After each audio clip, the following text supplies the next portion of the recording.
think that's why this book is so hot right now, is because it's touching on, I'm even going to go all societally right now, but it touches on two things I think that women want to believe. And one is that they can change a guy because of the uncompelling nature of, their compelling nature of love is going to change him. Right. And the second part is, I think so many women who are working and taking care of their families and, trying to maintain a marriage and trying to maintain their bodies, they're just feeling like, I have too much on my plate, and I want some guy to come and go, this is what you're going to wear, this is what you're going to eat, this is how you're going to behave, and I don't want to do it anymore. Well, that's so funny you say that, because I think it's really kind of almost a bad thing to admit, because I was discussing this, as I was reading it, I was discussing with a friend, and I said, I think I'll, whatever part of me is a feminist, I'll have to, give that card up a little, because I do think that there's a part of it that she's handled almost, that almost in a sexy way. Like, I get what Nene is saying, that, there's a controlling guy, damage, but I'm talking, the sexual aspect of it. I said it reminded me very much of, the first time a woman has grown-up sex. Do you know what I mean? The first time you have sex with a man, and it's and he shows you some things you didn't know about. I felt like she did a good job of putting you back into that, whatever that happened for you. Some of us, it's in our early 20s, some of us a little bit later. But whenever that was for you, she did a good job, I think, of kind of putting you back in there where it's everything is new and fresh, and he makes your palms sweat, and, I was able to look past the bad writing, Nenea, and get that. I really wish that I had been able, there was one scene where I was just, fascinated by it, and it was the thing with the grid, when he maps out, we're going to start here and then we're going to end up over there. And that was fascinating to me. What would that be like to have no control over that, and to not have to worry about controlling it, and just experience that. Okay, that was kind of hot, but mostly I did not get turned on reading this book. No, not at all. None of you did? Not even a little bit. No, I won't say that. Okay, because I did a little bit. Like I said, I was 2 in the morning squirming, oh wow. My husband said, he goes, you're really super busy and it's end of school. What's up? I said, oh, nothing. I don't want to say I'm reading this book. Hello.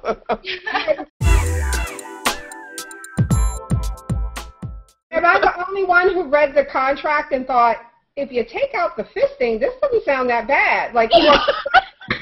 He wants you to go to the gym. He wants you to eat well. You're going to get your sleep every night. Clothes. But that's what I'm saying. It's so fantastical. The fantasy that I got wrapped up in is that everything was going to be taken care of for me. I didn't have to go out and do anything. I got somebody who's got my back all the time. They're going to prioritize my needs, getting healthy and being fit and eating the right food. And that's what I think a lot of women are responding to. And, this is kind of a deviance off the topic, no pun intended, but it's one of the reasons why a strong-willed, intelligent woman can tell you they read, not to be gross, but rape fantasy. And it's not because any woman wants to get raped. That's a horrible, horrible thing. But sometimes they read this stuff because they feel like, I want somebody to take in charge. I want somebody to take control. And there are scenes in this book where he's pushing the limits, but he's totally in control, and that's what people respond to.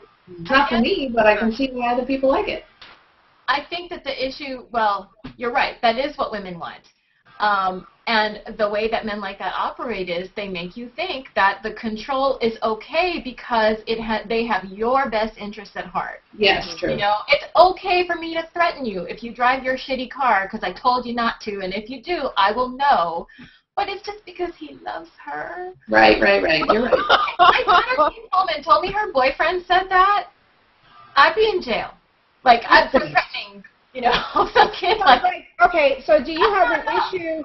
Because it seems like there's two parts of this. There's the controlling sex part, which is, he explained to her why he gets pleasure from it, how this community, this sub-dom relationship works, right? He says, you're going to do what I tell you to do because it pleases me. He made it all about this trust, and so there's that. But outside of that, when she says, well, I want more, he goes, well, I'll try to give you more. Outside of that, he was, she even said it at one point. Oh, let me get to my highlights, because I know at one point she called him a stalker. And I was like, yeah, he really is. Finally. She calls him psycho stalker because he tracks her cell phone and he does all that stuff. Yeah. You know, there's all this talk now. If any book that becomes super popular, it's, you know, we're going to make a movie out of it. And so we had a discussion in our Goodreads group about how would you cast the movie, and it brought up an interesting thing for me, which is I still don't have a clear vision of who this woman is. Like, I knew what he looked like because every other page she was telling us how sexy he was and the color of his eyes and his long finger and his long penis and, you know, I knew what he looked like, so I was like, okay, Ian Somerhalder, I could see playing him. But her, I felt like, you know, the author didn't really take, I knew she had a vagina. And she has brown hair. And she has long lips. Girl, I didn't even remember that. I just knew she had hair, and I knew that she had a bottom lip because she kept biting it. Okay. But other than that, I didn't have a clear vision of who she was, and maybe I'm giving the author too much credit, but I wondered if it was because it's easier for you to put yourself. I don't think she did it on purpose. I think that's just how it worked out. I'm not giving her any credit, I think. Well, it's very clear she was picturing Kristen Stewart. I mean, that's where you could clearly see that this started off as Twilight fanfic, because the whole lip biting and kind of awkward stuttery thing and the, you know, brown hair, it's like you were clearly picturing Kristen Stewart when you wrote this. And if you're writing for fan fiction, you're already writing to an audience that has seen and knows the characters, so you don't have to spend a lot of time developing them or describing them. Like, everybody's already there. So I think that, too, is what affected the quality of the writing. But I didn't see Pattinson in this role. No. I saw somebody blonder. I don't even know he has bronze hair. I don't know who that is, sorry. Oh, Ian Somerhalder, you don't know who that is? Oh, no. I didn't Google him. Yeah. Oh, okay. He was on Lost, the first season of Lost. Hold on a second. I'm going to see if I can do a screen share. While I try to bring this up, I was going to say on Twitter, K-Town said that she knows someone who's in the life. Oh. I guess the BDSM life. And, sorry.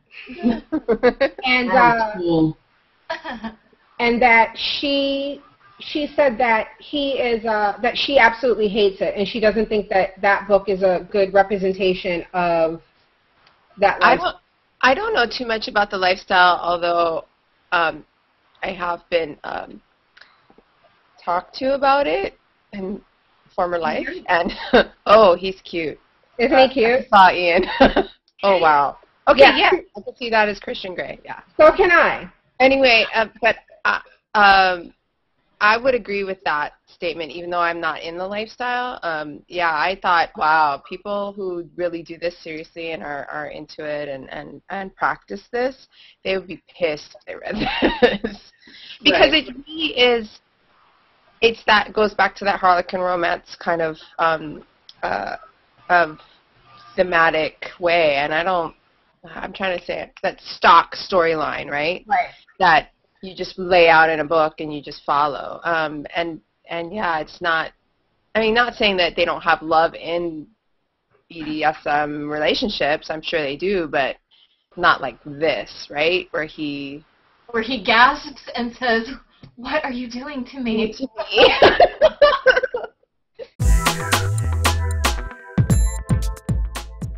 What I had issue with, it was like, has this writer had sex? Because, like, the first time they had sex, you know, we all know she was a virgin. She said, "Arg." Yes, she said "arg." That took me out of it for a second. I was like, well, this is hot. This is "arg." What the hell? Like, Like a "arg." Yeah. Oh, pirate sex. That's Arr, good. we need pirate sex. Have a question from Robert Hoffman, who wants to know what plot points would have been different had a good writer taken this over. So I'm gonna toss that to Nenea because I think she had the most problem with the writing.